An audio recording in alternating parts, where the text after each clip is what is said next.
தாத்தா good morning தாத்தா. Good மார்னிங்மா. என்னம்மா? கூட பிறந்தவ.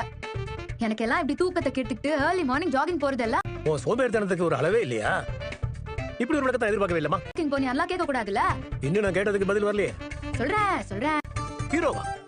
ஓ விஜய் சொல்றியா? ஆமா தாத்தா, நீங்க என்ன நினைக்கிறீங்க? ஏன் கேளுங்க தாத்தா. கூடி இருக்கும் செல்ஃபி எடுக்கிறதுக்கு ஒரு கும்பல் கூடி இருக்கும். அந்த ஃபேன்ஸ் கும்பல்ல வாங்க பாஸ். இருந்தா இப்படி பொறாமையில பொங்கி சில பேர் போஸ்டர் கிழிக்க தான் செய்வாங்க பாஸ். மீச தாடி எல்லாம் வச்சு கெத்தா 2026 எலெக்ஷன் நம்ம நின்றலாமா? அப்பள அடல என் போட்டோ யார் கேட்டு நீ என் போட்டோ போட்ட? விஜய் இருப்பா. மரியாதையா ரூம்க்கு வந்து சரி. நீ இருக்கு உனக்கு ஆள வந்திருக்கான். இப்போ என்ன பண்ண போற? சமாளிச்சிருவியா? டோன்ட் டா. நீங்க போய் வேணா பிபி டேப்லெட்லாம் போட்டு ரெடியா இருங்க. நான் போயிட்டு சரி என்னமா போ.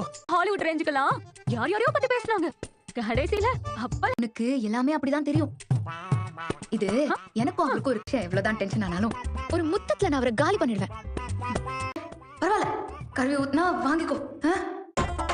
இருந்த உள்ள வா. Do what I say. Okay இருக்கீங்க. மாடலா யூஸ் பண்ணிக்கலாம்னு தோணுச்சு. இது ஒரு தப்பா?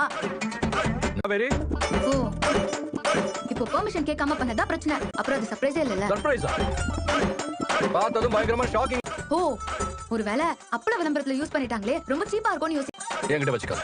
இல்ல இப்பதான் ஹால்ல தாத்தா கிட்ட ஒரு டாய்லெட் கிளீனர் ஆட்ல என் போட்டோ போட்டா கூட எனக்கு பிரச்சனை இல்ல. அப்பள சாப்பிடுற மாதிரி போட்டோ.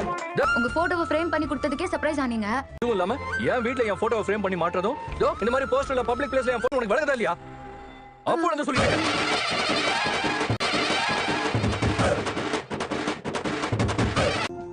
ஏன் பாட்டி என்கிட்ட சரியாவே பேச மாட்டீங்க? அப்படியெல்லாம் ஒண்ணு இல்ல, மதம் போட வந்தேன். விஜய்க்கெல்லாம் அவன் பொண்டாட்டி தான் போட்டு தருவா காஃபி. விஜய்க்கு நீயே காஃபி போட்டு கொடு. கண்டிப்பா பாட்டி. இனிமே அஜய்க்கு நான் பாட்டி நீங்களாம் யோசிக்கணும். எனக்காக சொல்லி பாட்டி.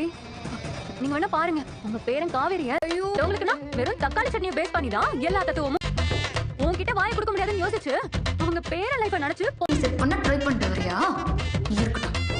என்ன இப்படிதான் கோவிந்தா ஃப்ளோ அப்படின்னு கேஷுவலா எடுத்துப்பியா?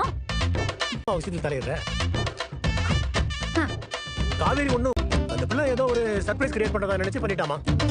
அதுல ஆனா ஜவாஸ் எப்படி?